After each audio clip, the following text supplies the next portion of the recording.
Welcome back, everyone, to another RSCast, and it is the Week 6 recap.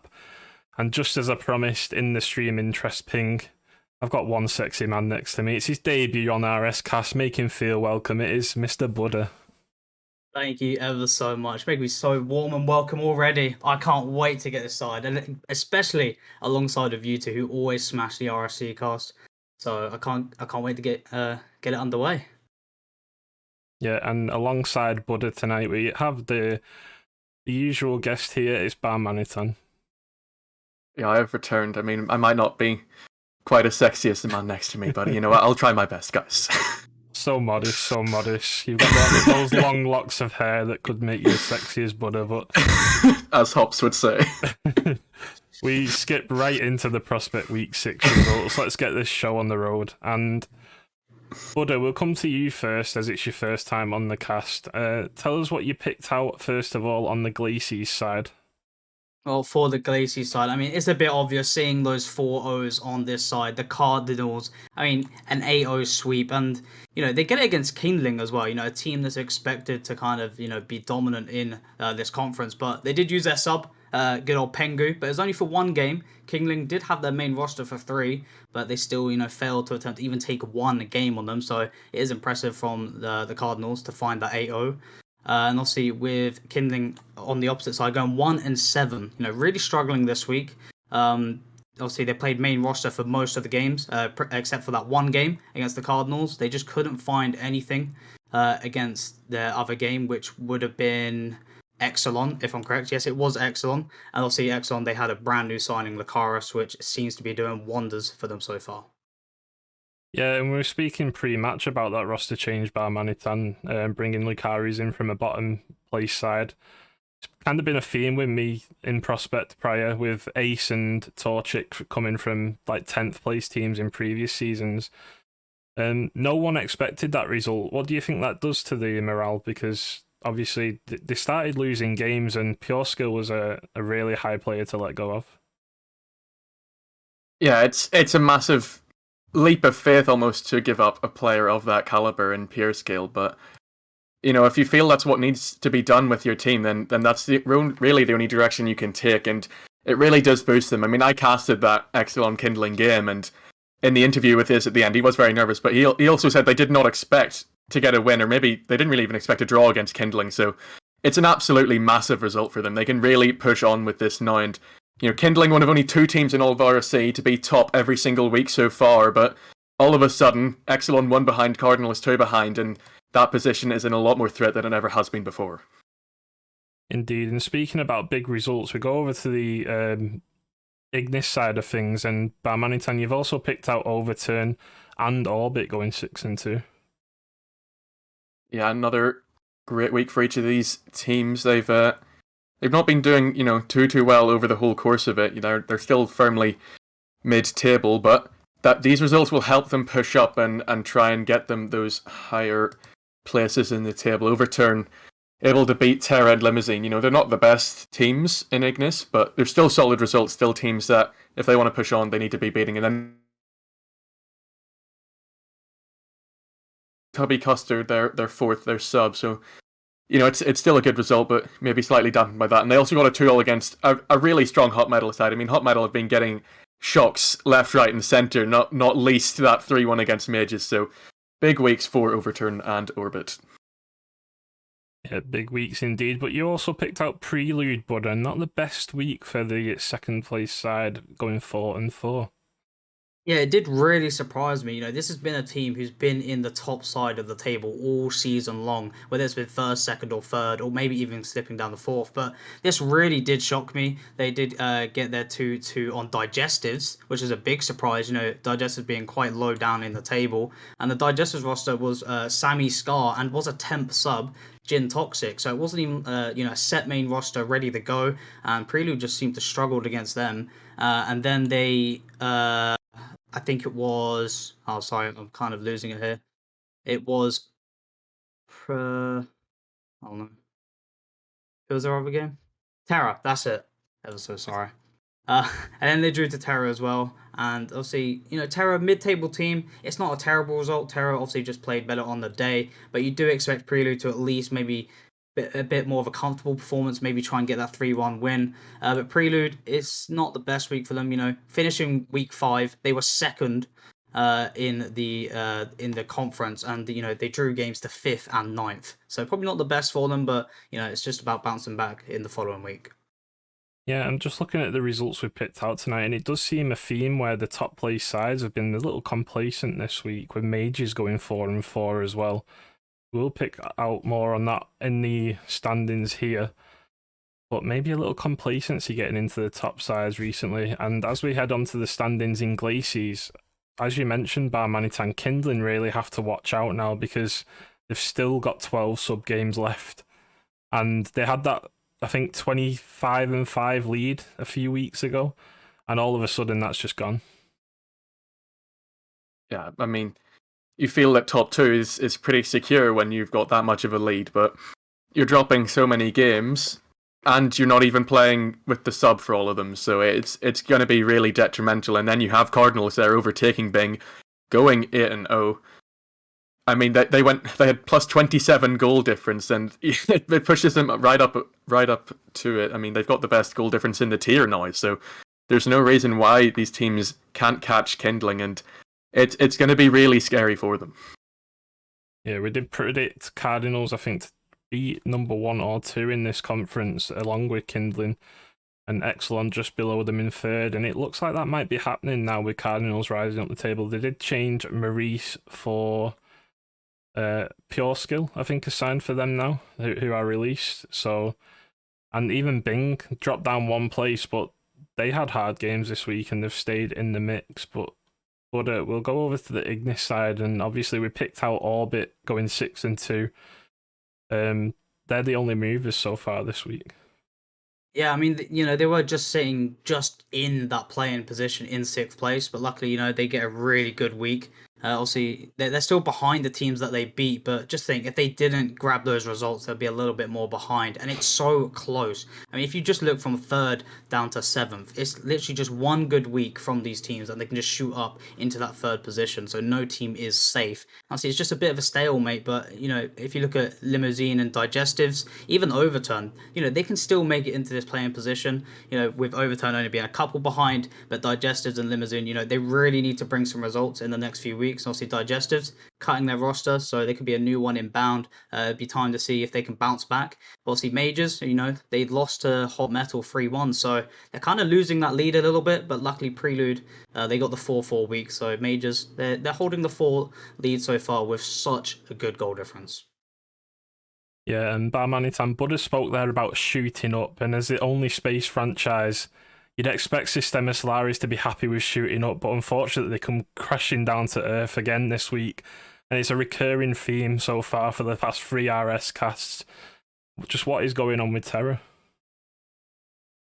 Yeah, I think the loss of There Is No Cow Level, he had availability issues. I think he got a new job, and it meant that they kept having to play with subs, and now they've had to make the roster change. I can't remember who's come in for him now, but they've got to turn it around. I'm looking at my positions by week, and they started off top 3 in the first 3 weeks, and as you say, the last 3 in a row they've been 5th or 6th, so they're really getting down there. They're right amongst the mid-table folk, so if they want to have a chance in playoffs, they need to start turning it on, get this roster sorted out, get the availability sorted out, and maybe then they can, start to get that shooting up back on once more.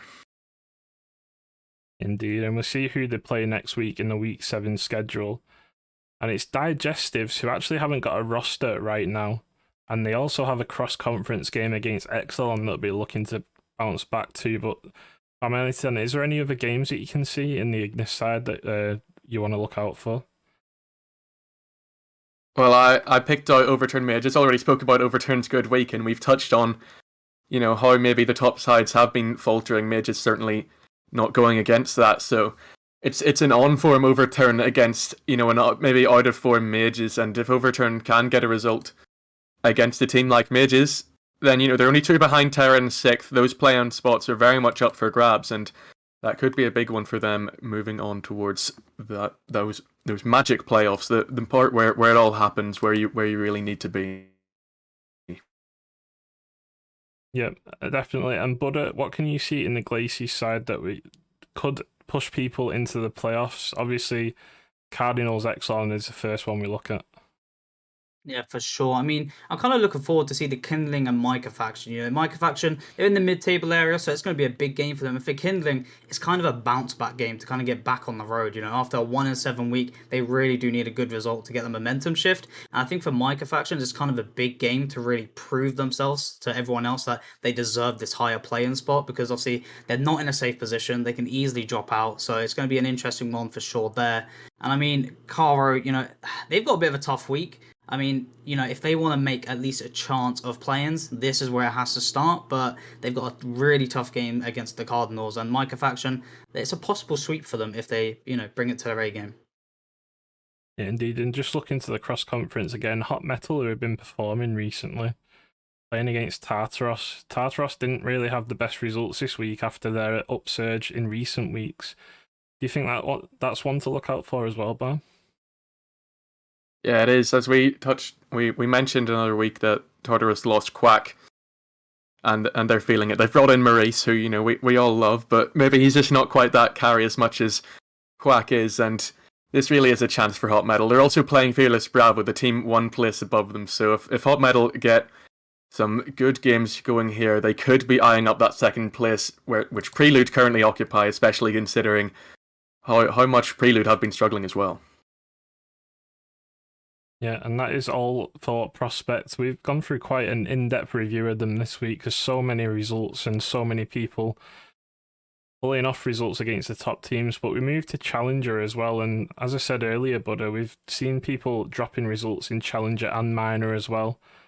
And Yahoo going 5-3 and Epsilon 3-5. What can you tell us about this one? I mean, yeah, Yahoo, getting that 3-1 result onto Scorn, I know they're very happy about that. It was a crucial game for both teams as they're in a fight for that top 2 position, and this result really helped them to get that little lead onto Scorn. But the 2-2 against Spark, it wasn't really that expected. You'd think that Yahoo would at least win that one after their Scorn series. They're just not really showing enough consistency as a top table team is expected to. But they still finished positive, but it could have definitely been a little bit better. But for the Epsilon side, going 3-5, I mean, this was kind of a shock for me personally, and I'm sure it was a shock for other people. It wasn't a bad result against Nezuko Gang. They are close to the top 2. They just need a big week. But losing 3-1 to Orcus, being the first team at the end of week 5, the Epsilon side, you'd expect at least a draw and mostly a win, especially going against the Orcus side, who haven't really been as high up in these standings, but they do find themselves, Orcus, a very good victory there, so I'm sure they're happy with that. But Epsilon only managing to find out that 3 to 5 week. Yeah, they got 3-5, but it was against improved teams in Orcus and Nezuko Gang, so maybe can be forgiven. They maybe pick up results in the following weeks, but Barmanitan, you also picked out Chorus and Neptunium this week. Yeah, they both did very well. The Chorus going in, I mean, it does include a forfeit against Overrule, but as you always say, you can only beat what's put in front of you, and they certainly do that once more. Neptunium going 7-1, getting a bit lucky maybe versus Party Rings, where Mac, who would have been the MVP for Party Rings in that strained series, if not for all the controller disconnects he seemed to be having. So Neptunium get off lightly with that one, and they also get a forfeit against Atlas. So I mean, the top team's benefiting from maybe the no-shows, but nonetheless, they've still very much proved themselves at the top. Now Pyromancers have dropped a couple games, so they're looking like they could be the ones to cement those top 2 spots and really be the ones to challenge from the Ignis side. Yeah, and I also think Chorus got sub games out of the way as well. I don't think Tomo actually played, he said in Stats channel last night, so very good week for them going 8-0 and staying top. But we see the standings, and we see Yahoo staying top, well, taking over Epsilon at the top with that win over Scorn and the draw against Spark, and Epsilon falling for the first time. Yeah, but I mean, I'm looking at this and I didn't quite realize it before, but this is one of our closest tables in the whole league. Only 4 wins from 1st to 6th. And I don't think anyone as low down as 6th anywhere else can have that opportunity to just go straight firing back up. Crusaders, they did have a good week last week. I think then they go 6-2.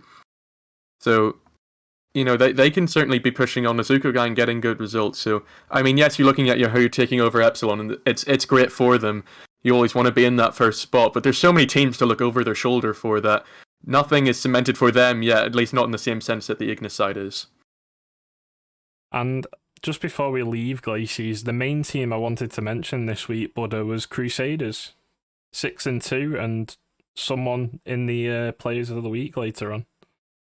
I mean, Crusaders, they have been, well, not pun intended, but crusading their way in that week. I mean, for a team, sorry, being in that, the lower playing position, a 6-2 week is so strong for them. It's separated them from Spark, Atlas, and Messiah. It's given that little extra cushion. So I can't wait to see what the following week brings, because a 6-2 week, they for sure gonna got the momentum. And I mean, as you said, for the player of the week or the team of the week, can't wait to see who it is. Yeah, and we spoke of Atlas there. They did make roster changes and ended up forfeiting the second game of the week and are on I think that's minus 36 goal difference. My eyes might be deceiving me, but is that too little too late for play-ins, do you think, this way into the season? Or do you still think they've got a chance with Crusaders getting 6-2 weeks? I mean, goal difference, it definitely will play a part, but, in this stage of the weeks, obviously you've only got 3 weeks left of games, it's kind of just crucial about getting those wins. If you're getting those wins that you need, then the goal difference won't matter too much, because you're getting the wins to secure you in that position. But obviously they do need to think about it, because it could come to that head-to-head, and also if they lose that, or if it's a tiebreaker, then the goal difference is what will let them down. So they definitely do need to focus on that, especially if they get games against kind of a lower table team. They should probably be looking at a main roster game there, if their sub games are done, to kind of capitalize on the goal difference opportunity. Yeah, we'll head over to Ignis and see how this week affected the table. There's one riser in Satellite near the bottom and one riser to the top in Chorus. And Barmanitan, what can you tell us about this? Yeah, you see Chorus getting 1 win above, Neptunium dropping 1 to Party Rings because Mac was doing so well when he was actually able to play, and that other move, Satellite overtaking my team Apprentices, I mean, they do deserve it. They have been playing relatively well, and my team Apprentices have definitely been struggling for results as we went 2-6. So, this side of the table it's much closer in that mid-table. Overall, only 6 ahead of Apprentices, so it's all very close down there. Of course, only 3 of those 5 teams will be able to make it. Parthenae probably already out of the running, and they've had so many roster issues, so unfortunate for them. But those top 3, Pyromancers, as I said, they didn't have the best week, but Chorus and Neptunium definitely still catchable if they can get their heads back in the game and really start challenging. I mean, you can see it from their better goal difference even. They're still keeping up with them in that sense. Yeah, we usually interview guest Barmanitan, but seeing as you're on the cast and you're dropped to 8th, is there anything that worries you about the team right now? Is it just bad performances? Are you lacking comms? Do you think you can make the play-ins? You're putting me on the spot here. I am. Yeah, we can make play-ins.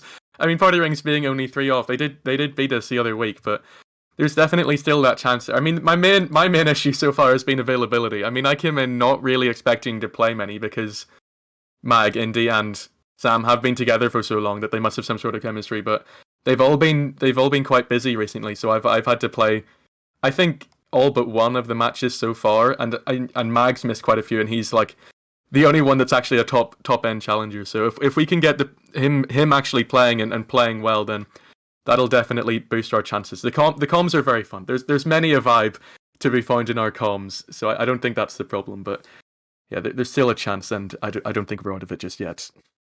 It's a good insight for our viewers to hear, though, because everyone expected Apprentices to finish a little bit higher than this. Obviously, like you said, they've been a team for a while now. But if you're missing your best player, in essence, then that is where you're going to be.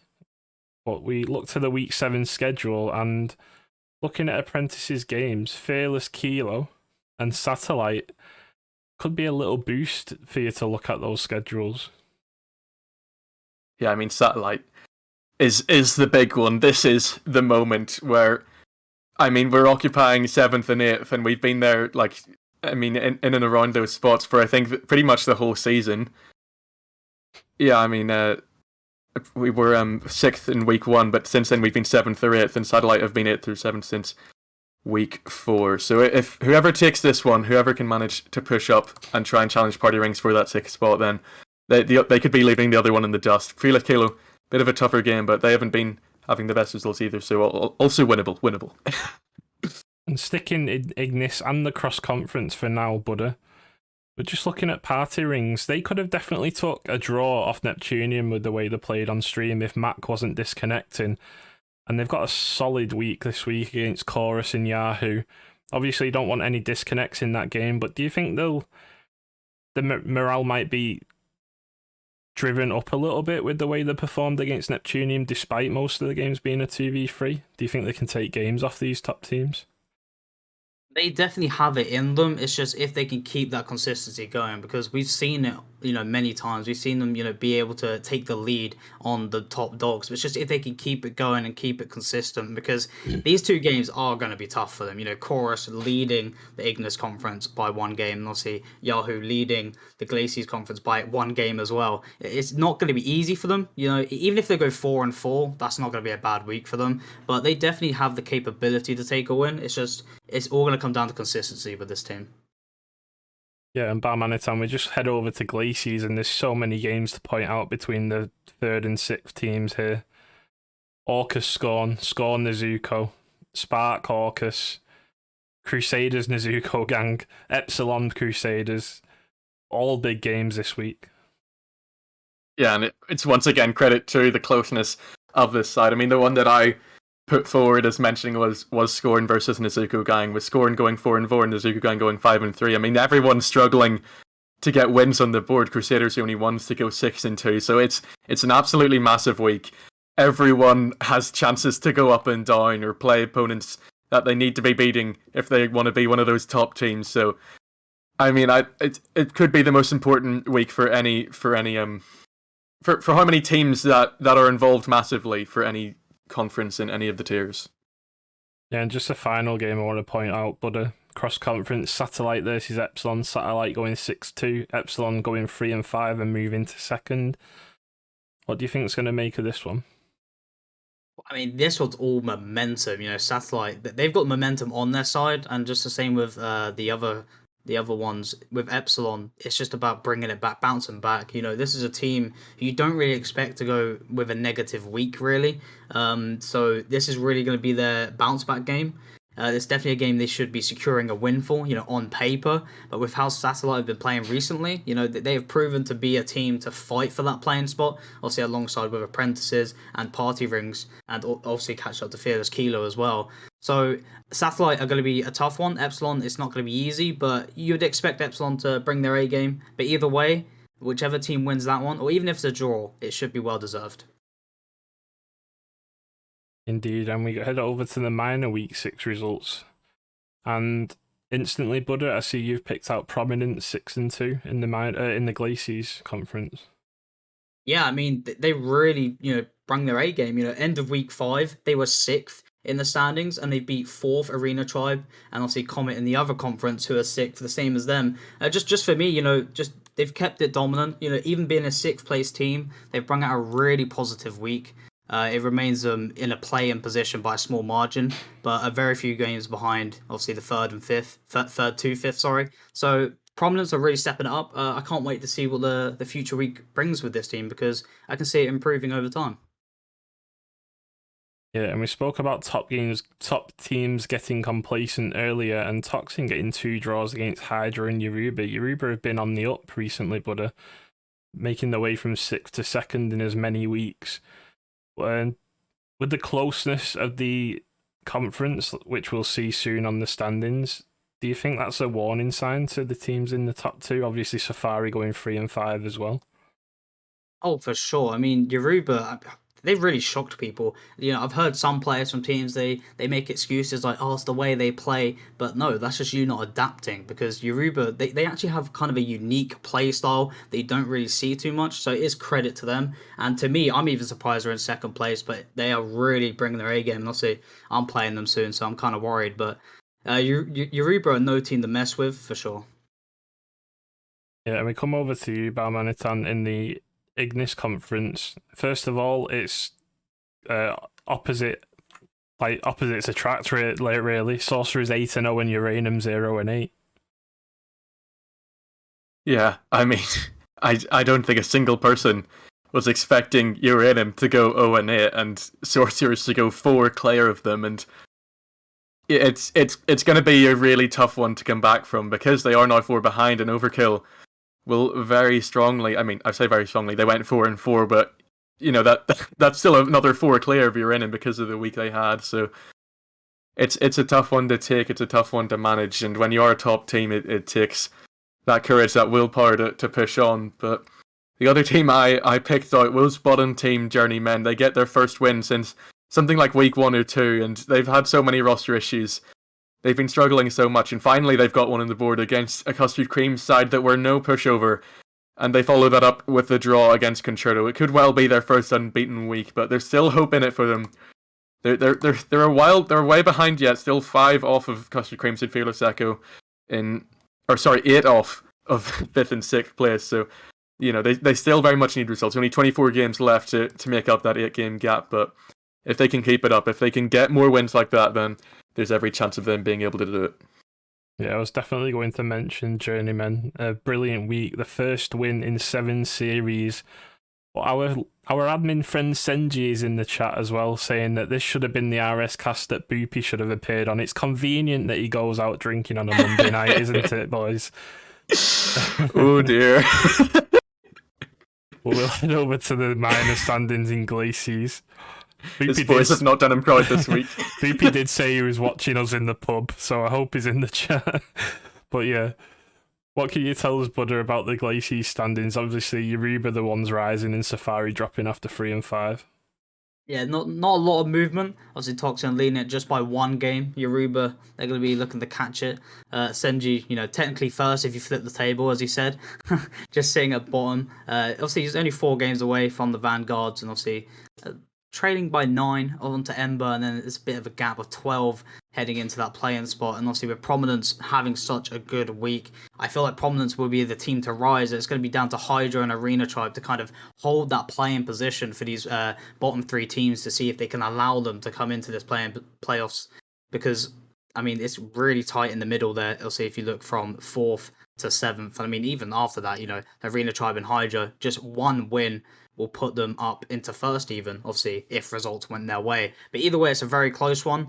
But for Vanguards and Erebos, they really need some results if they want to look for play-ins. Yeah, again, we spoke about the challenger table with Barmanitan. There's only 5 wins between 1st and 6th here. And even Ember in 7th as well. It's so close. And playing in this conference myself, it feels strange waiting for people's results because obviously we've been let off this week. We drew twice and people like Arena lost, Safari lost. It's really Hydra and Prominence and Ember are coming up and Yoruba, so bit of a let off so far for the top teams, but we head to Ignis as well, and Overkill kind of slowed down this week as well, Barmanitan. Yeah, I was saying they were staying strong at the top, but I mean, I guess really the team we should be looking out for is Sorcerers, making these roster changes, getting that new team in with players like Dispatch, players like QX or Hansen, and you know, it's working out for them. They go 8-0, they overtake Uranium, and they get 4 closer to Overkill, so the Overkill definitely not safe yet, especially if Uranium can get back on their feet after their pretty disastrous week. And yeah, I mean, you're looking out for Overkill here because you sort of feel like there could be a lot of damage heading their way. Yeah, and we've got the sexy man's first cast, so Bud, I'm going to let you take it away. The first time Fearless Echo are going to get mentioned. Take it away. I must. It's like a coincidence, you know. The 1 week we actually do really good, I'm here on the RSCast, you know. It's just a coincidence, but yeah, I'm really happy that we finally got the 6-2 week. Just a shout out to Jabern and Luke, just absolute cracked players. But honestly, this standings right here, there's a lot of teams that are so scary. Obviously, Overkill, they've been up the top, they've been there all season long. Sorcerers, you know, their old roster, they they maintained top 2 all season, and huge credit to the new roster. Just straight after cutting a whole roster, they've proved to stay up top. They showed dominance even on stream going against Uranium. And obviously, Uranium, a very strong team. Obviously, they had a little bit of unfortunate issues in the last week with disconnections and sub-ups, but they're still a very solid side. Montbéliard as well, a very solid side. Maybe they just underperformed a little bit against my side, as I'm pretty sure Hecky has admitted. But Custard Creams as well, a very solid side. I mean, even Comet, Concerto, and Journeyman getting their first win. I mean, this conference right here, I feel like is very, very stacked, and I honestly feel any one of these teams can make play-ins at this point. Yeah, it's certainly the table that looks like it's had the most moves this week. But we'll head to the fixtures and see if it can be affected anymore. And Barmanitan, we'll start with you in Glacies. Yeah, plenty of matchup to affect the standings this week. I picked out Uranium versus Urena Tribe, that cross-conference match. So, still half of Glacies involved, and Uranium, they need to bring it back. Their other matches Comet, but the Urena Tribe is the tougher looking fixture for them. And Urena, they're both on the same wins. Actually 27 and 21 losses for them, but Urena Tribe one place below in their side. So Uranium, they'll be looking to get a result there and keep going. But Urena Tribe, from that Glacies side, their other game is Erebos, and they'll be taking a lot of confidence from that, especially if they can bring forward momentum from the Uranium game the day before. Erebos, we've said they have 12 wins to make up in 24 matches. I don't know if that's ever been done in RSC. It's going to be a massive task for them, and Urena Tribe will be looking at that as a certain potential sweep and, hopefully win. If they turn up this time, because their last result was a forfeit loss, so hopefully we get a game in that one. But Buddha, I'm just looking at both conferences, and it's first versus second in both conferences this week. Safari versus Toxin and Overkill versus Sorcerers. Yeah, the Overkill game I was going to mention, that's a big game. Sorcerers, they're behind by 4 games, so, a sweep, they'll be looking for first position depending on the tiebreaker. But then you've also got another big game, I would say, I've lost them, Montbéliard and Custard Creams. There's only one game separating them, and obviously Custard Creams, they're just in 6th place, and they're obviously 5 wins ahead of Comet, so they kind of need some games there to kind of create a cushion for themselves. But at the same time, Montbéliard, I feel like this is an important game for them to kind of keep their top 4 position, because obviously Fearless Echo as well are tied with Custard Creams. So I feel like Custard Creams and Montbéliard is a big game just for the kind of the play-in cushion at 6th place. And how do you feel, Buddha, in the cross-conference playing Yoruba with your new roster? I mean, I'm confident with my new roster. They're just good. I get carried, to be honest. But I know it's going to be a tough one. Yoruba, as we mentioned earlier, they've been on the rise, going from 6th to 2nd. It's definitely going to be a tough matchup, but obviously we're going to be prepared for it. And, I mean, I would not be upset if we did lose, but obviously I want to go for the win, but it's going to be a tough matchup. Brilliant. That is the minor recap. And we head over to Major. And Buddha will stick with you in the Glacies conference. Gladiators 8-0 and Prometheus 3-5. Yeah, Gladiators, they're just storming this week. Also, again, that 8-0, 100% win rate. You do love to see it. They did get a sweep on the bottom table team, but they still showed dominance, and, it eventually did carry out to the 8-0 week, where they placed, where they beat out Thanatos 4-0 as well, which was a mid-table team, contending to fight for that 3rd or 4th play-in seed. Thanatos are a team good enough to take a game or even create an upset. But obviously, Gladiators, they just stayed consistent, they stayed strong, holding that 8-0, because we've seen some top teams create upsets when they place the lower teams. They're going too confident, or the sub games, they just kind of don't really get the result they look for. So Gladiators, they hold the 8-0 strong. Yeah, and heading over to the other conference, Barmanitan, you've kind of picked out the underperforming teams this week. I think Rhapsody, Necromancers. Yeah, plenty of teams struggling here. I mean, Necromancers, they've had roster issues for a while now. It continues on with this. They had to play with 2 subs against Bladesmiths. Rhapsody fall for the 2nd week running, going 3-5. Also, Meteor, I mean, they get 2-all versus Delta and 2-all versus Blaze in that cost conference. So, yeah, they keep their 5th spot. Well, I'm not sure if they've kept it, but they get that 5th spot, and it's definitely not safe. They would have liked a better result than that. Even if they gotten one more game against Delta, that would have left them 3 clear of the 2 teams below them. But as it is, Rhapsody 2 behind, Delta 1 behind, and none of the results all too convincing. No, definitely not. But we head straight into the major standings, and you also pointed out, Barmanitan, that this has stayed the same since week 4. Yeah, it's rare really that you get a table that hasn't shifted at all. Never mind a table that doesn't shift at all. 2 weeks running, so I mean, it's still relatively close all throughout. So it's pretty surprising. And you're looking at that gap between Blaze and Prometheus, only 1 win. Zulu and Venom tied on wins, but just not quite any changes. And it definitely benefits Gladiators. They're still 5 clear at the top, so it's an interesting stat and not one that I think maybe we'll ever see again in RSC. Yeah, Zulu may be rocked by losing one of their main roster players who was the highest player.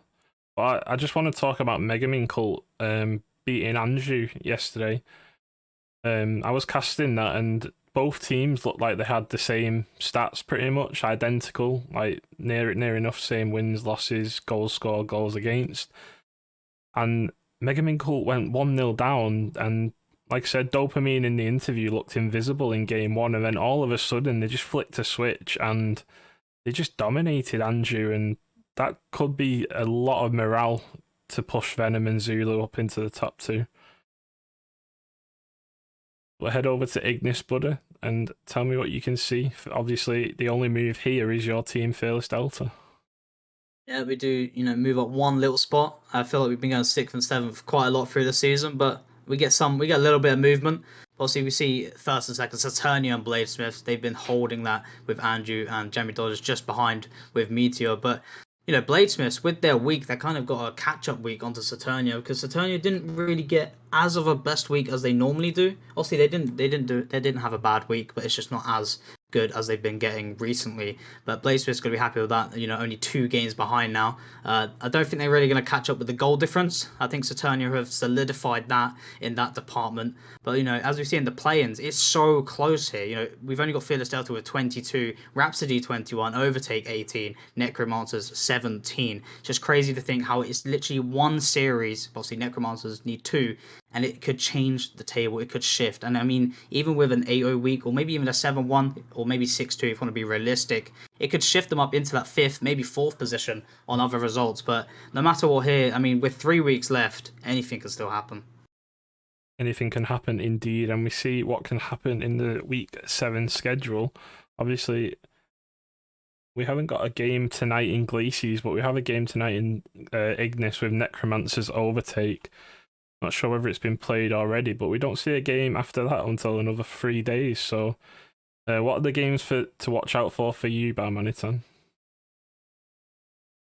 There are a couple. One of them I picked out in Ignis was Rhapsody versus Necromancers, as we've talked about, 2 teams that are very much struggling in the Ignis side, and 2 teams that very much need results. So going against teams that are in a similar position as them means they are winnable, and they could take that and push forward. Another one is the other one on Sunday, Saturnia versus Anju. I mean, Saturnia and Bladesmiths have pulled away at the top again. It looked for a moment that Bladesmiths were going to be catchable, but they've created a 5-win gap again between them and 3rd, and this could be a chance for Anju to try and make that up, try and get closer to Saturnia, and could be big going forward, because top 2, those are the ones that really matter in the grand scheme of the table, and Anju at the moment don't look like they have the momentum to try and challenge for them, but maybe this result will try and change that. Yeah, and what about you, Buddha? What are the games that you pick out this week? Wait, are we staying with Ignis? Anyone Okay, you well, want. in Glacies, I've actually spotted quite a few, just ranging from the top, middle to the bottom, actually. Obviously, at the top, we've got, obviously, the big ones you can see. We've got Venom versus Gladiators. For Venom being tied to Zulu, that's going to be a pretty big game to maybe try and overtake for that 2nd spot. And then in the mid-table, we actually have Prometheus, sorry if I pronounced that wrong, and Thanatos. Prometheus being 1 win behind that playing spot, and Thanatos, only being 3 ahead of Prometheus. So that's going to be a big game. It's kind of decide who stays in that mid-table range and who's kind of drop down into that play-in risk. And then down to the bottom of the table, we have Firefox versus Genesis. An 8th and ninth place team. Only one game is separating these two. So, either team that wins this series, they're going to be looking to climb. And even a 4-0 sweep would actually put them tied to 6th or maybe even 5th. No, they wouldn't go 5th. It would be 6th or lower, depending on other results. So, that'd be a good game to watch. Indeed, but I will switch to Elite so we don't have to hear you say Prometheus yet again. Thank you. But the Elite Week 6 results, but it will stick with you. You've only picked one team out this week, and it's no surprise. Titan 7-1. Yeah, I mean, it's just the top dogs at this point, literally, with the get it? Lunar Organization, top dog. No? Incredible. Okay. I'm so funny. Anyway, I'll Get carry him on on. again. Get him on again.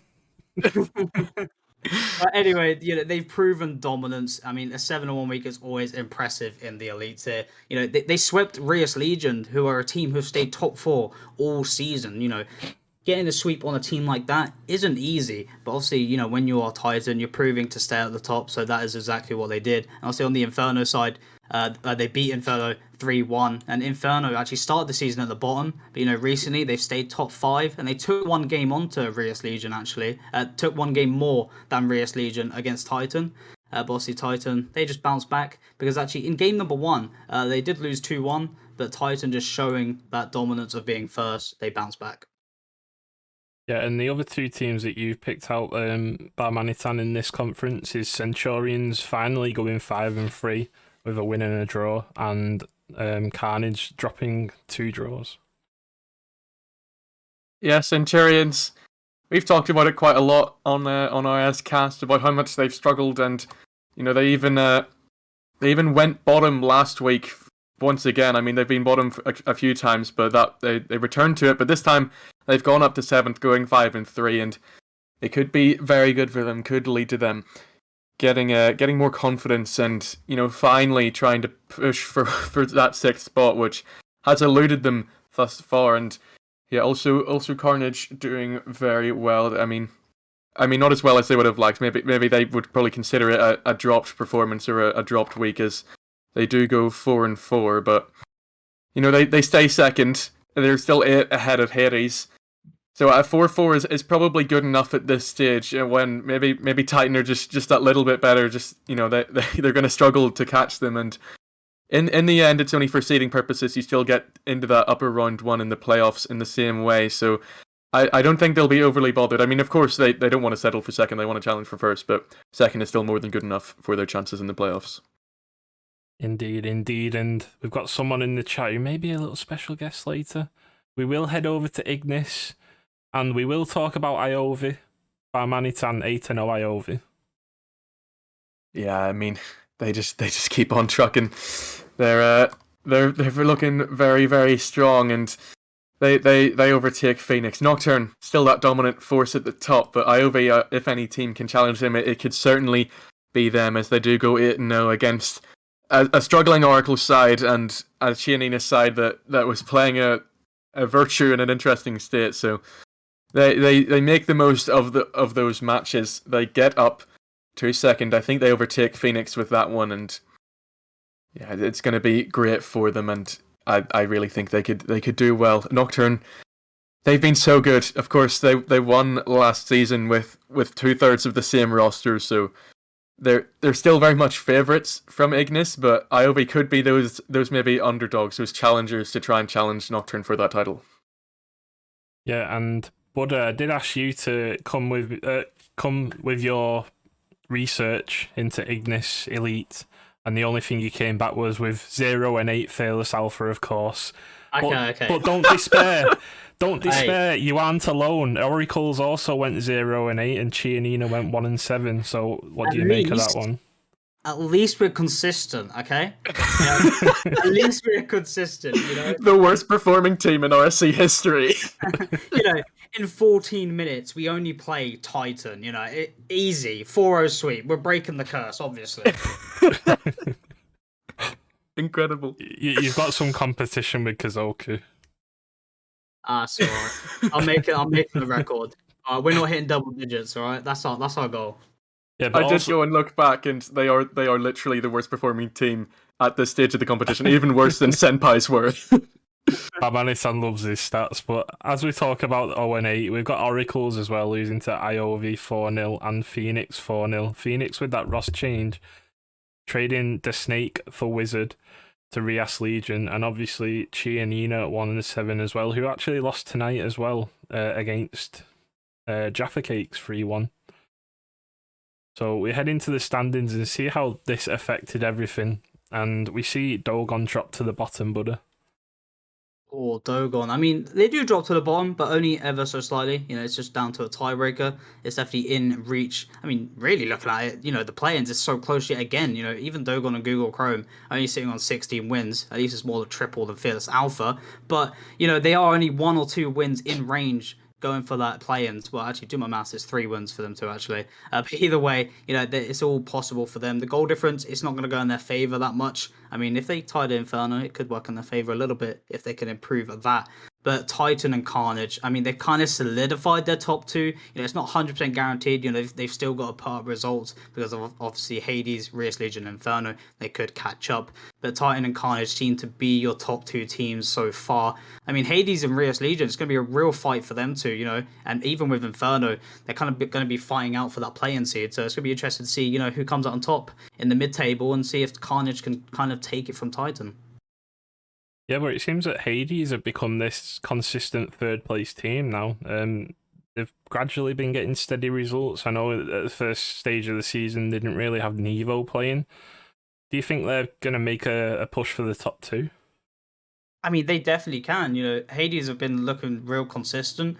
I mean, all it takes is for Carnage to maybe have one off series and just for Hades to have that good week. That's all it's going to take for them to break through. And obviously, Titan to catch up to them, you know, I mean, you are 12 games behind. Probably not going to happen when Titan are looking so strong, but they definitely can reach that second spot. And I'm assuming that's going to be their goal because it's definitely in reach for them and they can do it.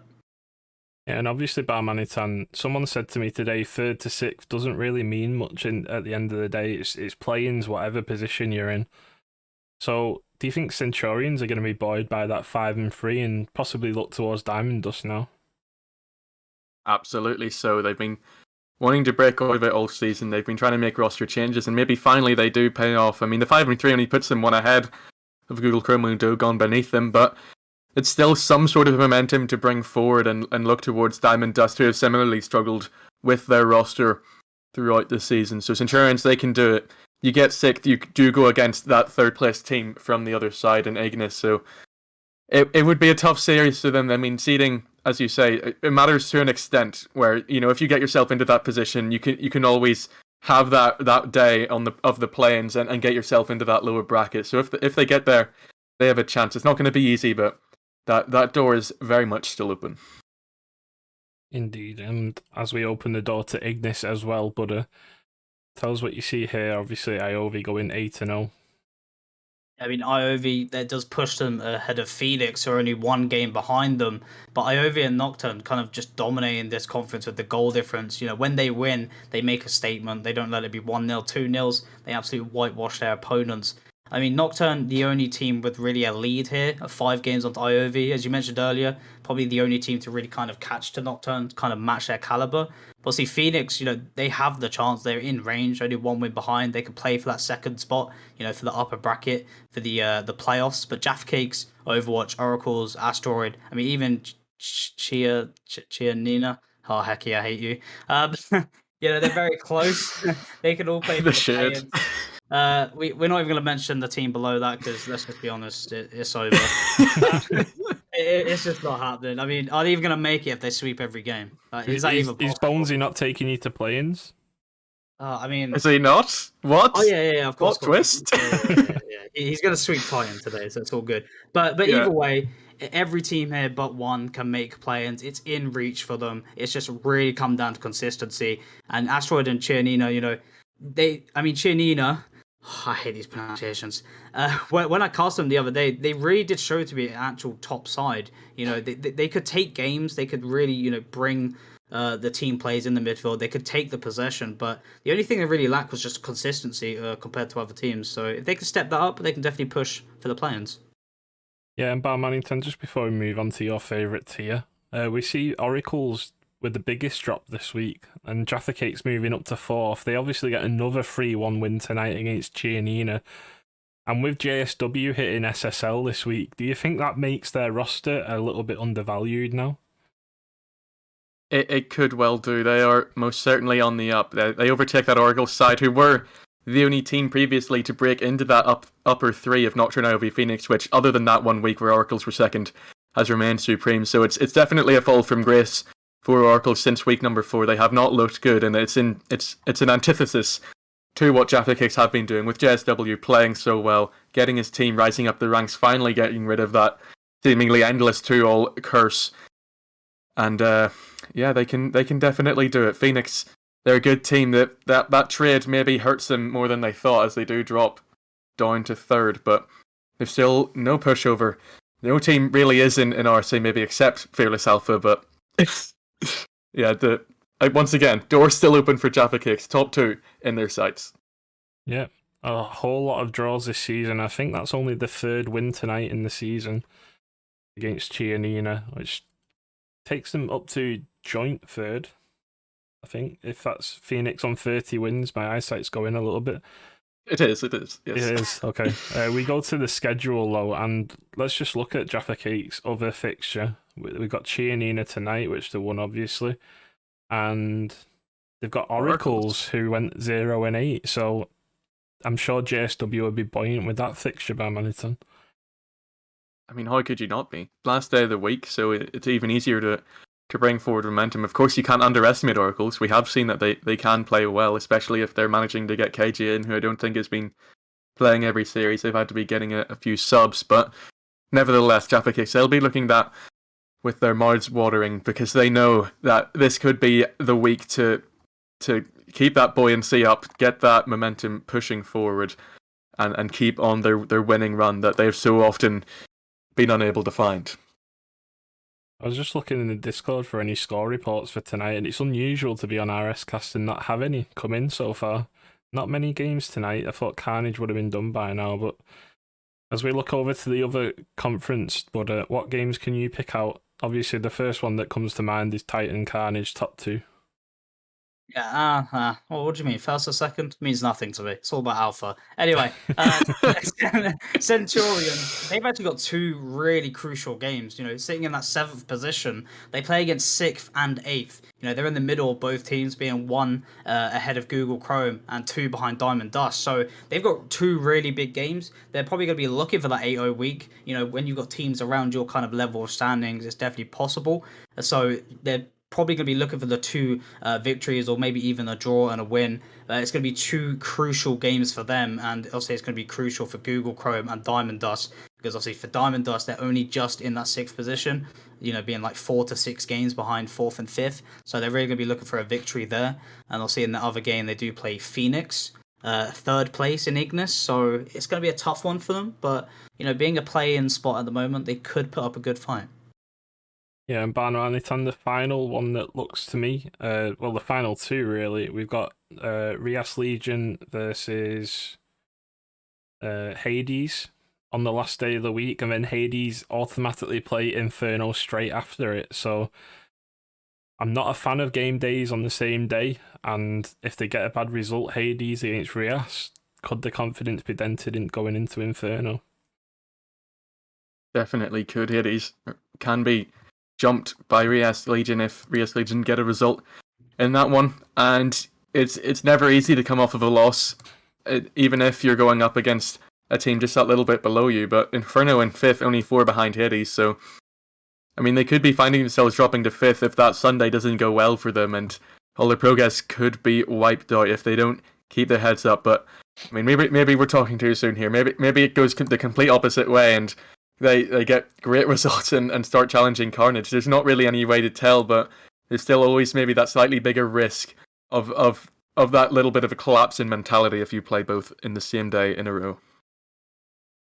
Yeah, they need to be looking at that Titan Carnage game and thinking someone is going to drop games in this game and looking to overtake that. So Hades will be well aware of that when they face Rias and Inferno. And just looking into the chat, I will be doing stream polls after RSCast, and I'm hoping I've got streamers on the day that Titan Carnage is, so Fingers crossed we see that. But as we head into Premier, and Buddha, this is where you have to sit out because this is Bar Manitan's tier. We might as well remove the Premier Week 6 results and just put Bar Manitan's tier. You know what? I'll let you go ahead. Take it away. Oh, I mean, what a time to be alive in Premier. The results, they're going everywhere. You see Upper GX get another forfeit, and this has sprung up something interesting. We haven't really seen that many roster changes in Premier. They have been pretty set in their ways and trying to improve as a team, but Upper GX and Overburn both completely changed their rosters. Upper GX bring in Harvey, Pander, and Zerko because the other teams kept forfeiting. So, you can't be doing that in Premier. You can't be affording to give those games up. So they've brought in a new roster for the final 3 weeks, which might just give them enough time to get that roster running and pushing up. And Overburn, they've re-signed Gom, and with them has come King JS, and Luke. So another interesting roster. They do play their first game against Flame, which was also Flame's first game actually playing as a roster. Creamy, Ray, Rexo, and AB. So that's a good result for them. I mean, Flame are probably favourites going into that one, and I think Overburn were happy just to get a game, but lots of interesting stuff happening there. Vibe and get back on track with the win against Finale after having been beaten by Null, and then Null fall from grace after beating Vibe and losing to a Vulcan team, which I think that's Vulcan's first in-series win. They got a forfeit win against Upper GX, but Vulcan are now finally on the up when they've very much been struggling. They were 10th for 2 weeks in a row in weeks 3 and 4, but since then they've been on the up. They went 5th and now they're 3rd. They did cut Power Shot as well because of lack of play That's true. So yeah, now Goldie is playing full time, and maybe that's just a good thing. Goldie did play in that win against Null, and he's fit in seamlessly. They definitely know each other. I've seen Futura and Goldie playing as a team, maybe with a different third from Shane, but either way, they play well. Then that other result, Warlocks beat Oreos, and it's a good one for Warlocks as well. They're now on a bit of a streak. They could be finding themselves challenging for some sort of title in the future, but very close. Still lots to play for in Premier, and even Upper GX sitting in that last position. They're on 6 wins, 6th place on 11 in Null, so they need to get it going, and anything can still happen. Yeah, I've got about 3 shout-outs here for some teams. So Flame obviously forfeited last week. Could have seen the first win if they'd have turned up to the stream, but they obviously won a £1,000 tournament and bracket reset the final, so congratulations on that one. They did come back strong this week with a 3-1. Vibing also, congratulations to them for getting picked up by Wild Esports. They're obviously going to look to be in RLCS as a roster now, and also Shay playing in the first sub up to Premier from Elite yesterday, 1660 player, and he didn't look out of place really on stream. It was a really good game, and yeah, Oreos could have pulled off a draw. Unfortunately, they didn't have Yotam due to connection issues, but it's still a good game to watch. So a few shout outs there for the Premier teams. And as we look at the standings, Barmanitan, I'll let you go ahead again. Yeah, I mean, very much credit to Shade for getting that one win for Oreos. We've seen a few sweeps in Premier, and they very much could have been wiped to the floor in that one, but they keep their heads up and get that game against Warlocks, which could be crucial. But I mean, they're in 5th now. They do get overtaken by Warlocks, but they keep themselves within 1, and the top 4 in Premier is what matters. In the other tiers, it's top 2, but the top 4 get the upper bracket, 5th to 6th. Get the lower bracket. So Oreos, they can still do it. They can still get back up there, and yeah, really, really challenge for it. Flame there going up to 7th with their first win with their new roster, first game even playing together. Well, in RSC, they've played together plenty times outside of RSC. They're a pretty well-known bubble team in that sort of a scene. And then you look at the top and you see Luna, and you're sort of questioning because they get 2 forfeits in a row. They're on 19-5. They're very much at the top, with Vibe and challenging for them for that, but you're sort of wondering maybe if this is actually a detriment to them if they get 2 forfeits in a row, because they don't really get the chance to play together and really develop.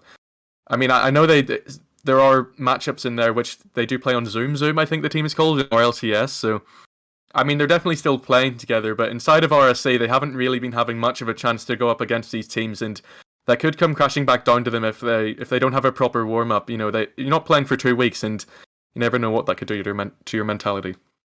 Yeah, I'm sure they'll be in a lot of external competitions and warm and stuff, but imagine if the forfeits that they got against Overburn and Opera GX and those two teams come back and make playoffs, they're not going to have any idea about what team it is. So, as you said, it could be detrimental to them to not having a view onto what a team's going to play like, especially if they do make playoffs. But I'm interested to see if Overburn and Opera GX actually do play each other still, because I believe King JS was on Opera and now he's gone to Overburn. He was. They do play in week 8, so that matchup's still to happen. Okay, so rivalries renewed. And we go to Premier Week 7 schedule. And Buddha, what games are you looking forward to in this tier? What am I looking forward to? Oh, finally on the Premier. Let's go. The one I'm actually looking forward to, personally, may not be everyone else's favourites, but I'm personally looking forward to this one, is actually Oreos and Vibe Vibin. Vibe Vibin seem to be this very dominant team, but with Oreos losing 3-1 to Warlocks, with one of those wins actually being a forfeit to Warlocks, and Oreos actually put up a really good performance, even with Elite Sub. I'm actually excited to see how they perform with their third. Obviously, if they do turn up to the game and can play the full team. Because this game could actually be big for Oreos. They could actually kind of damage Vibe Vibin and kind of maybe help Lunar Esports to kind of gain that lead in that first position. I have to agree. It could have been completely different last night with Yotam. Yotam was, I think, the second top performing player in Premier in recent weeks. And obviously, he was the one with connection issues last night, and they had to sub an Elite in. So I think it could have been totally different. And Oreos could still be in second place or third place if they'd have played Yotam last night. And I think that is the game to watch this week. But I'm sure Null will be looking to bounce back from that loss last week as well against Lunar Esports. And Barmanitan, you were talking about those two forfeits. Hopefully that makes them less warm than they'd usually be in RSC. It could be just that they're that little bit more susceptible to shock results. Null have certainly had that in them, of course, with that. If there's any famous results in the Premier tier, I think that is the one with them beating 5-5 and 3-1 in week 5. But Luna Esports still yet to lose, the only unbeaten team in all of Premier. So this could be the time where the needle finally drops and Null get it going. They get out of 6th and try to push up. They're only 2 behind Warlocks and Vulcan in 3rd and 4th, so could be a big one for them. We also see Opera GX go up against a very tough Flame side. The Danes have looked strong. They get their first win on the board, and Opera GX, it might be a new roster, but still that side as the name has yet to win a single series. So that they're gonna have to get a result now, because if they leave it another week, they could be finding themselves even 7, 8, 9 wins behind, and they could already be out of it by the time next week rolls around. Indeed. And we move over to the franchise standings, and the gap at the top stays at 5. But Buddha, we've got a new person at the bottom, and Fearless Esports have risen to the mighty highs of 17th. Told you, it's all the Fearless Alpha. It's just calculated, We make it seem like we're gonna be bottom, and then we turn it around. But it's actually turn it around. No, it has been close. Every time there's a gameplay between us and Ox Gaming, it's always me checking to see if I stay above or go down. It's been a ride of going 17th and 18th. I think my peak has been 16th this season. I can check for you. Yeah, 16th was the height you reached. Let's go. 15th is the goal. Not too far away from Shaman, but what other changes in the standings can you see, Barmanit? And obviously Forge are finally on the up, but I think the biggest one was Fort Templar this week after all the roster changes. Yeah, it was. They go from 11th to 6th, and they are this week's big risers. I mean, it has been pretty close in the middle, and they kind of make that little bit of a 5-win gap, get themselves tied up with Luna Esports. But I mean, this has been an interesting season in franchise standings. The top 4 have been the same since week number 3, and then you sort of have that middle 6 who have been interchanging, and then that bottom 6 who have also been interchanging. So there's sort of like 3 succinct sections inside of this, and I think it's actually the middle 8 if I can count to 18. Yeah, that'd do it. So I swear I can count, but either way, Fort Templar Rising, Forge finally getting out of 12th, and Fearless getting off that bottom spot. Let's go. And Senji dropping out of top 10. Senji dropping out of top 10. Doesn't quite get to the top half. I'm sure he'll be disappointed with this one. But as we head over to the guest of the week, and it is Darkie from Iovi. Hello, hello. Hello, hello. How are you doing? I'm pretty fine today. Just vibing, playing New World since I got home. So yeah, all good. Good, good. Are you glad we mentioned your 8-0? Oh yeah, I'm very glad. I know VP's not here this week, so I was really concerned. But yeah, I'm glad that you did. Glad that you did. Good, good. Congratulations on that 8-0 week as well. I know you're a bit gutted about not being in the team of the week for the minor spanking that Buddha received. Oh yeah, I understood why we weren't there. I understood it. It was a good reason behind it. But the Carnage got it for an 8-0, so I hope he got it this week. We'll see, we'll see. It's not far off. It's not far off. But Darkie, welcome to the RSCast. I have seen you in the chats over the past few weeks, and I'll start off with the question that I usually ask new players into the league. How did you hear about RSC? Why did you join RSC? And how have you found it so far? So the first time I've heard about RSC was a couple seasons back. It's about a year ago when I was teaming with Dylan, who's now on Nocturne, and he was playing it at the time already, I believe. And he was mentioning that it's a really good league, but that's pretty much the first time I heard it. I never even considered joining it at that time yet. But it's been a few ones since I was teaming with my current teammate, Luke Capo. And we were kind of looking for thirds outside of RSC just to play tournaments and stuff, but we couldn't find anyone suitable, so we decided to give it a shot in RSC.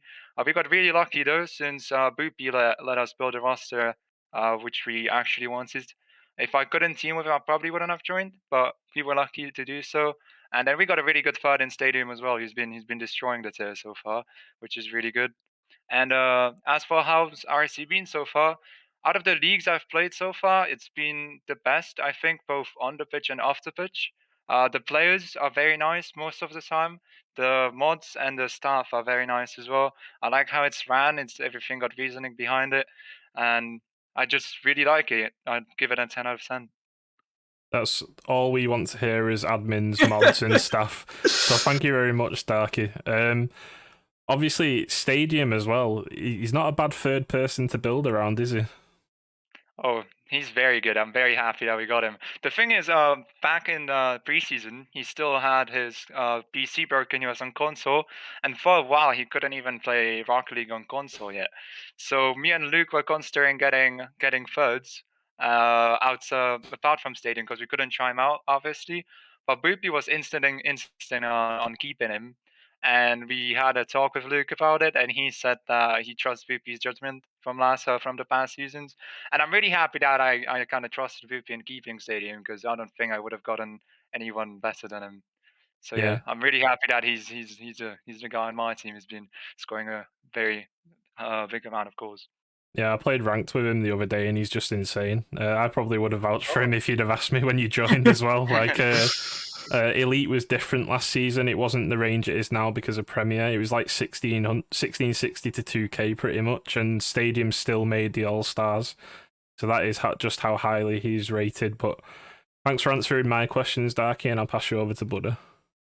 Oh, thanks so much. Well, my first question for you is, in the Ignis conference, you have the highest goal difference. As a team, how do you keep that consistency, game after game and week after week? I think the thing is with us is we all have really good mechanical arsenals. All three of us, me, Luke, and State, are capable of making opportunities, taking players out of the game, and you can see it in the stats as well. I believe State's by far first in goals. I believe Luke's first in assists. So all of our goals are pretty much assisted as well. So passing is a really good thing to do. That we are really good with infield passing, really good working for us, and on the other hand, defense is quite bad. But the thing with us is we have a really high amount of goals scored, but we get scored on a lot as well. That's the way to play Rocket League. That's the way to play. So we just outscored the opposition pretty much. But yeah, it's a bit inflated too, the goal difference, because of that minor slacking from, I think it was 2 weeks ago. Or was it last week? I'm not sure. But yeah, that's kind of how we do it. Why'd you have to rub it in? Like, I'm the one who just asked you the question. You just have to rub it into me. I'll take the assist for the goal difference. My final question before I pass you over. What's kind of your goals for playoffs? Are you gonna be going for that first spot? 5 wins behind, but it's a very tough team. Kind of, what's the team goal for the rest of the season heading into playoffs? Oh, we certainly hope so. We'll be able to get there. The thing is, I raised all the other teams that are seeing themselves in top two spots, meaning Nocturne, Carnage, and Titan. I think all three of those are really, really good teams that are going to be tough to take down. At the minute, we're just focusing on keeping that second spot from Forge chasing after us, because that upper bracket spot is really crucial in those playoffs. If you end up in the lower brackets, you mess up one series and you're going home. It's the end of the day for you. So having the opportunity to be in the upper bracket and being able to kind of warm up is really good. And as for the goals, we'd really appreciate to win. Obviously, we're looking forward to it, but I can't say right now how confident I am really, because obviously we haven't played Luna or Carnage yet during league play. Uh, we scrim them now and then, Luna that is, and they're really solid. So I think it's going to be tough for us either way. Well, at least you're not jinxing it on the RC cast, so that's a good thing. Well, thank you and good luck to your team. Balmanitan, I'll leave it to you. And you did say, I just wanted to point it out, I went and looked, and you do indeed, as a team, have the highest goal scored in all of RSC with 166. So, I mean, it was no lie when you say you score a lot. I've taken the assist. But yeah, I'll ask a slightly different question, and of course, you are playing in the RSC Championship, as we call it, but you're also playing in our mini game, the Fantasy League, and I think you've been doing quite well. So just how have you been finding that? And it's a different sort of approach to Rocket League. You don't really see it in many leagues. Oh, I don't. But I'm a really big fan of football as well. I really was really into it when I saw that fantasy league is a thing in RC, and I've wanted to do it for the tier I'm in at the minute. I don't do Premier, but I do Elite, and I kind of just base it off of scrims, just get consistent players in that consistently play well week after week, and I find it a lot of fun. It's very well planned out. I like how the point system works. It punishes you for losing series despite being heavy on stats. So yeah, we really like it. I think it's very original. We'll see how the predictions league goes. I'm not sure if I'll join that yet. But I think that's a really interesting idea as well. And you guys keep it original and keep people hanged up. Yeah, we're trying to expand that. We do indeed have our new mini games committee, but I mean, my last question will just be on your staff side. You're an RSC coach, so how have you found that so far? Have you coached many people, and how's the atmosphere been in that sort of a sense? Uh, I'm mainly coaching the teams in Sistema Solaris at the moment. I'm not coaching any teams outside of Seoul, but I coach Challenger and Major in Seoul, and it's been going really well so far. And I just wanted to help out Boopy mainly because he gave me the opportunity to build my own team in Elite, so kind of give something back to him. I worked out with Major. They went, I think they were last at one point. I'm not sure if they're first. I think they're first at the moment. Are they? They are by 2 Yes, games, yeah. Yeah, so they went from and they last. were indeed last at one point. Yes. Yeah, yeah. So they went from last to first, which is really nice to see.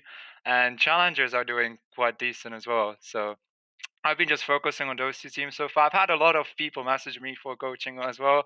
I sadly had to decline all of them because I had a lot of stuff going on in real life at the moment. But at some point, maybe next season, I'll be opening up to more teams as well. So yeah, I like it. The atmosphere is nice. I think Boopy is the coaching committee at the moment, and obviously we're friends, so everything good on that side. Yeah, you're good to hear. I mean, we appreciate every effort our staff makes. You're not always available 100% of the time, but anything you commit into RSC, we do greatly appreciate. But I will indeed hand it back over to Archeon. Yeah, and before I let you go, I'll just give you a little bit of good news and a little bit of bad news for me. Carnage drew Dogon 2-2. Ooh, Ooh. that's interesting. That's Uh, interesting. yeah, we played our final sub game, but I've just seen it in the team chat, so there you go. It's not even reported yet. Oh, fair enough. Fair enough. Um, Tough. Spoiler alert. And also, before we go, I'm sure Strafe isn't going to let you leave without you mentioning his name. So Oh, yeah, just before you go, I'll let you give him a little shout out. Oh yeah, Strafe is actually, I really appreciate him joining because I've known him for a while as well. Actually, he was a part of an org I was playing on. That has to be over a year ago already. Has to be for sure. Year and a half ago, I'd say. He was on the same organization I was playing for at the time, and we've kind of been friends then, and we haven't talked to each other for a while. And then when I came into RSC, I was looking for subs. We didn't have much DSN left. It was like 1665 that we have left. And I was looking around and I couldn't find anyone that I really know that I have their name in the back of my mind. And I see Strafe in Major and I'm like, what is he doing in Major? He was so low. But I know he's capable of playing really, really well. So I hit him up and luckily he joined in. And to be fair, he did a really good job in the sub games he's played. He's played 13 out of 14, I believe. And I think he's 7-6, 7 wins, 6 losses in those 13 games, which is very good for Major, pretty much Major playing in Elite. So he's doing really, really well, and I'm very satisfied with how he's been. Okay, brilliant to hear. Thank you, Darkie, for coming on tonight. It's been a really good interview. I appreciate all the kind words that you've said about RSC as well. It's nice to hear. So, thanks very much for coming on. Yeah, I appreciate the you, man. invitation. Thank you for having me. Good luck for the rest of the season. Yep, cheers. Good luck. And that was our special guest for the week. Very good interview there. And I think to give our voices a rest, I think we'll just get straight into clip of the week. Sure thing.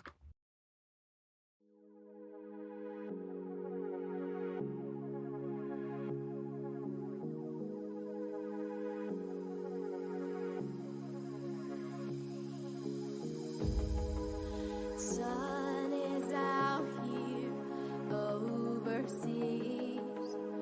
Dark emotions ever torn so deep.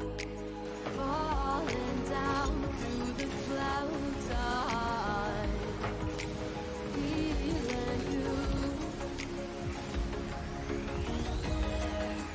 Stay away from me.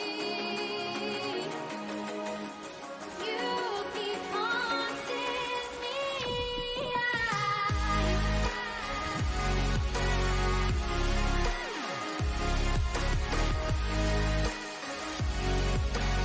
Something happened.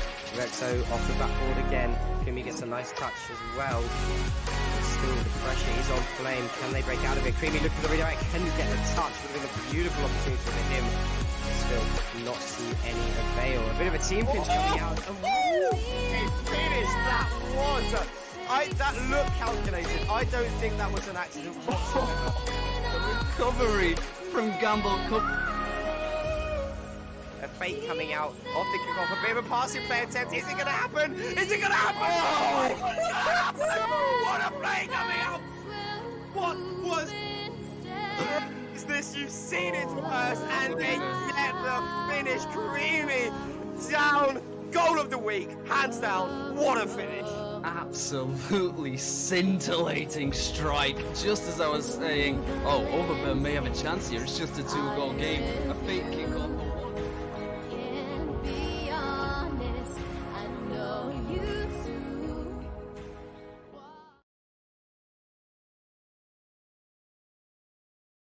And there you are, ladies and gents. There was a bit of a goal swap.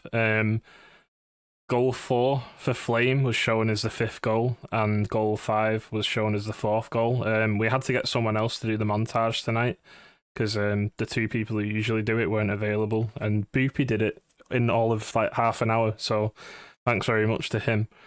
So Flame and Overburn are separate ways round. So just follow what it is on the vote and on the Twitch poll. You've got 2 minutes. But guys, all cracked goals this week, I think, and no one below Major made it. Even Dispatch just made out, lost out due to those 2 Premier goals at the last minute. What was your favourites? It's got to be in between the Premier ones, surely. I mean, that pinch was crazy. But I mean, Zulu's goal, that was a pretty nice one to be a clean, nice double touch. I mean, Iovi's goal, I mean, I'm never doing that in my life, even in 2 years' time. I mean, all these goals are insane, and as much as I'd love to vote for my own franchise, I mean, I don't think I can. Like these goals are actually really insane, and it's so surprising not seeing Dispatcher's goal on here as well. What about you, Bar?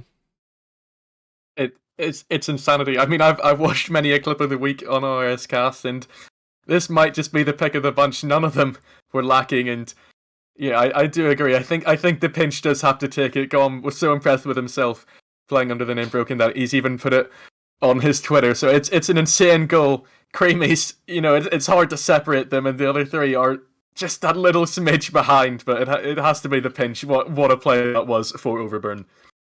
Yeah, Anima says it's the best clip of the week's list so far, and I'm inclined to agree. Absolutely. I said prior to the clips that I was like, I'm Stadium's clip was cracked, but seeing the two premiere ones, even Creamy's could have won, but the winner is Gomb with 7 votes, and Iovi second with 4, and Fearless Delta with 3. Creamy didn't even get a vote. So it just shows how high the contention of clip of the week was this week, but we will play it again for everyone who missed it. Again, apologies for the mix-up between the last two.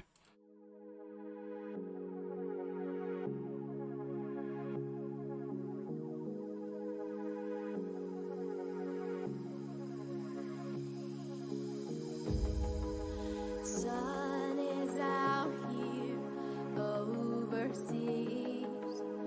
Dark emotions ever torn so deep.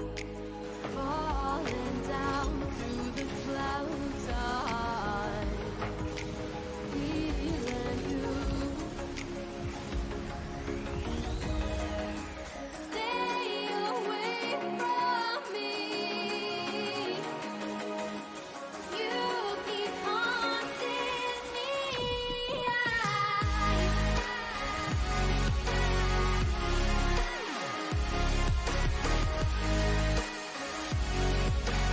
Something happened. Rexo off the backboard again. Kumi gets a nice touch as well. Still the pressure is on Flame. Can they break out of it? Creamy look for the redirect. Can get the touch? Would have been a beautiful opportunity for him. Still not to any avail. A bit of a team pinch coming out. It finished. That was that looked calculated. I don't think that was an accident whatsoever. The recovery from Gamble Cup. A fake coming out off the kickoff. A bit of a passing play attempt. Is it going to happen? Is it going to happen? Oh, it's going to happen! What a play coming out! What was is this? You've seen it first, and they get the finish. Creamy down. Goal of the week, hands down. What a finish! Absolutely scintillating strike. Just as I was saying, oh, Overburn may have a chance here. It's just a 2-goal game. A fake kickoff. Can't be honest, I know you too. And there we go, ladies and gents. Your winner was Gomb from Overburn for that insane pinch. It was a peach of a goal. It was a peach of a goal, but it was a pinch.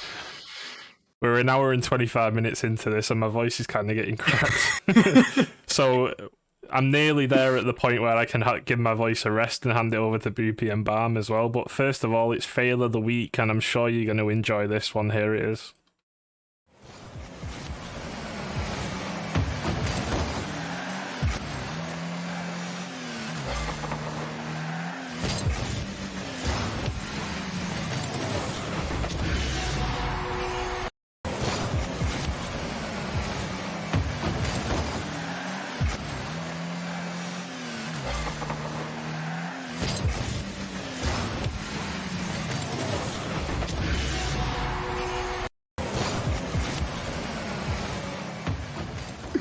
Yeah, ladies and gents, I don't know what it was either. I don't know whether it was a true throw because he was a FAing into a team or if he saw someone behind him. I don't know. Can you give a bit of insight, Butter and Balm? Well, you never know. Maybe, in back his mod, maybe he has colorblind settings on, that maybe the color switched around, maybe, He thought, this is an insane redirect, the net's open, free. Free indeed. I don't know whether it cost them the series, but yeah, we called him Froyo for that one. But we head into the players of we head into the players of the week now, and these players didn't score own goals like that. I should hope not anyway. And here we are with the prospect. Yeah, we move on from an incredible fail of the week. Just superb. But yes, these players were just that tad bit better than Throyo was for the team he was FAing for. We will start off with our MVP. It was High-Vis for the Cardinals. They have been rising up the table. They're trying to challenge for top 2. High-Vis gets both MVP finisher with 508 points per game and then 2 goals per game. A wonderful performance from the captain. Now onto our striker. It is ZZ Lightning.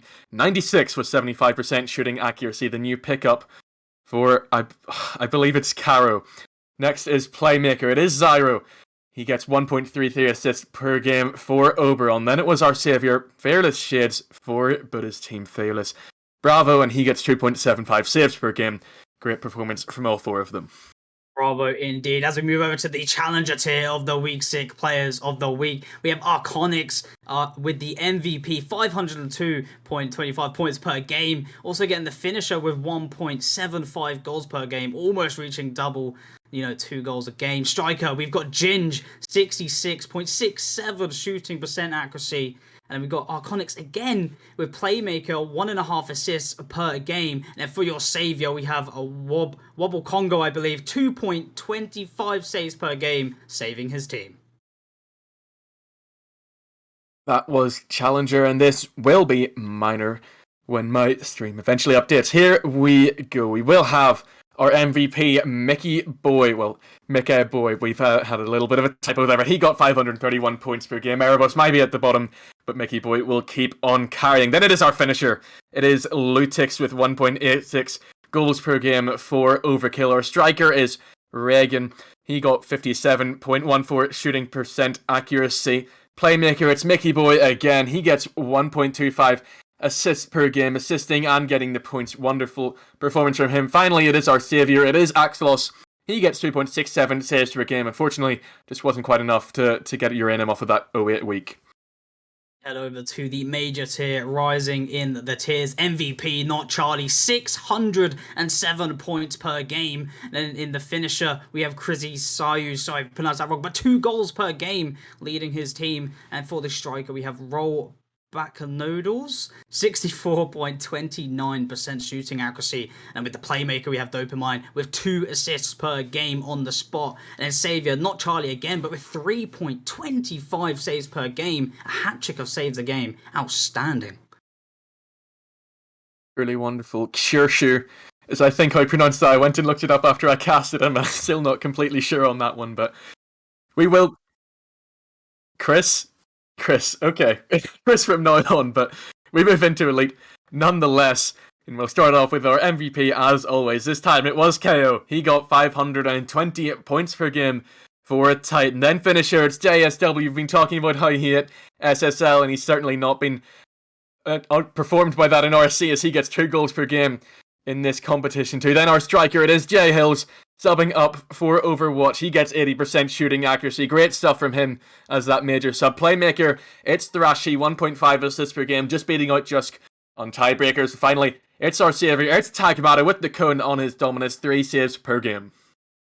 As we move over to the top dogs of the RSC, the Premier tier, as we will see in the MVP, it's going to be Creamy, 508.25 points per game. The finisher, Kiri, with 2.33 goals per game. Striker as well, again, with 46.67% shooting accuracy. Playmaker, Creamy does get on here again with 1.75 assists per game. And for your saviour, we have HP, saving the health of his team in the defense with 3.5 saves per game. That was Premier. That was all 6 tiers. Players of the week. But here is your team of the week for week number 6. These were the top dogs in each of the tiers. And we will start off in prospect with High-Vis for the Cardinals. He did superbly, getting the most points per game. But he also gets himself on the team of the week and 2 goals per game as well. It's not too shabby. Our challenger team of the week, is hit squared for the Crusaders, the only team in his conference to go 6-2. He was the man that led the way for them. 420 points per game. Wonderful stuff from the Belarusian miner. It's Shin for the Sorcerers. The new roster is looking like they're going with style, as Shin does wonderfully for them all throughout the week with 410 points per game. Major, it will be that Irish man that has done so well for the Gladiators. They go on with an 8-0. They just keep on going. They cannot be stopped in their conference. 505 points per game for him. Elite, it is I'm Stadium 93. IOV going 8-0. They finally get someone into that team of the week. I hope you will be happy. Darkie, he gets 508 points per game. Wonderful stuff from him, and he even gets himself on the clip of the week. And so does Creamy. Wonderful ceiling shot for him, and he was the best performing player in Premier this week. 508 points per game. He was unstoppable. Flame look like they're going places.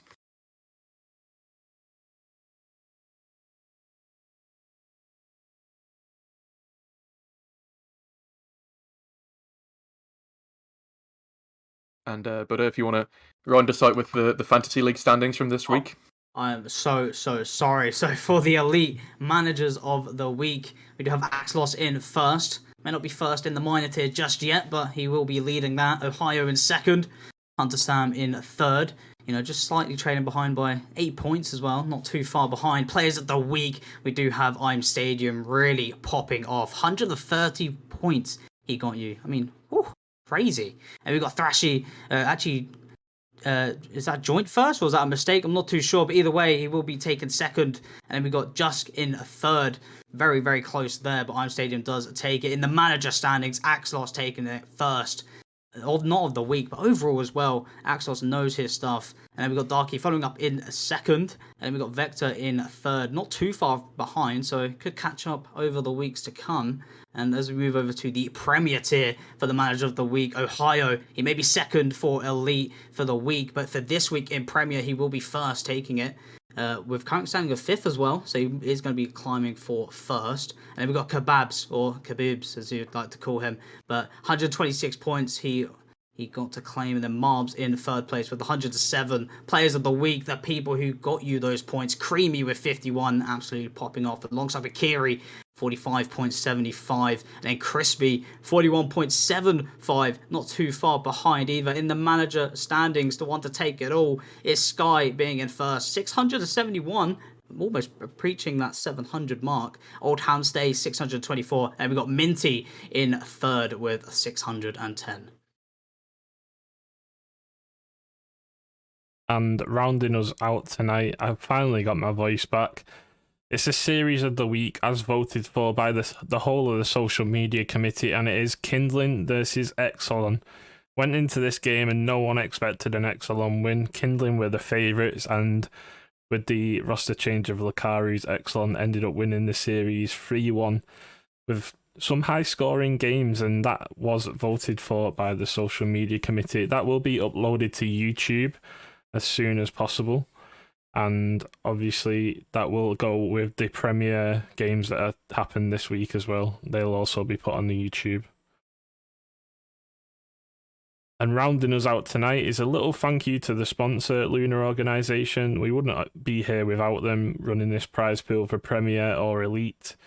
Obviously, get involved in RSC if you can. Invite your mates. We are only looking to grow. We can only increase the prize pool in future seasons.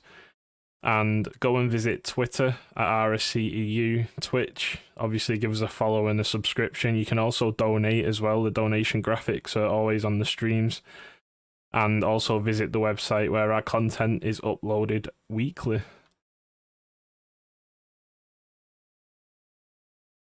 And it's been great, guys. The Week 6 recap is all but done now. And I think it's been a really good cast with Buddha. Yeah, I mean, I may have choked quite a few times, but I was just nervous to be in front of all these beautiful players, beautiful staff, and everyone. But again, for you two, thank you for having me. It's been a blast. I've enjoyed it so much. I mean, what a week of games we've had, and I mean, we're coming up to the end as well, so there's a lot more to come. Yeah, the mistakes all part of the process. I'm sure we had a fair few between me and Arch in this one anyway, and even Boopy managed to feature on the 6, getting the clip of the week the wrong way around in his quick work. So, you're definitely not alone in that. But Yeah, it's been another great week. And end of the season is always something to look forward to. 3 more weeks for teams to get their act together and get into those remaining playoff spots. Some teams starting to confirm them. Stay tuned for it because there's so many more exciting matches to come. Yeah, and indeed, Barmanitan, Senji triple check the graphics. He doesn't do triple checking, but when I ask him to triple check, he does it. Incredible. Incredible. It's almost as if you check graphics, they can't be wrong. Wow. Just have to get on to checking the montage tonight. But yeah, before we go, obviously thank you, Senji, for getting the graphics to us. And also we've got the new committee, the mini game committee. Obviously, we already had the fantasy league, which we've gone over tonight, but I've also pinged the league earlier regarding predictions league. This has been something suggested by Barmanitan earlier in the season with myself and Friday. Friday's now got a sheet set up. Some nice looking leaderboards on there. Obviously, we'll use the graphics that we have for Fantasy League as well. So basically, what you can do is you can submit a form every week for your predictions. You'll get a running total, you'll get a weekly total, and overall leaderboard. And it's a Premier trial for this week. Next week will be Elite and Premier, and then next season will be the full tiers. And you never know, if a lot of people sign up, there might even be little prizes next season. You never know. But so far, we've had 21 sign-ups in a couple of hours, so please do submit your forms. Mate, it's past the deadline actually for Monday, so get them in next week. But yeah, I did ping out watching earlier. The teams. But yeah, do your predictions and your research and get them in for next week. But that's it for tonight. I've obviously done the socials, so we'll just leave it there. And thank you very much, guys, for joining me. Good night. Thank you, everyone.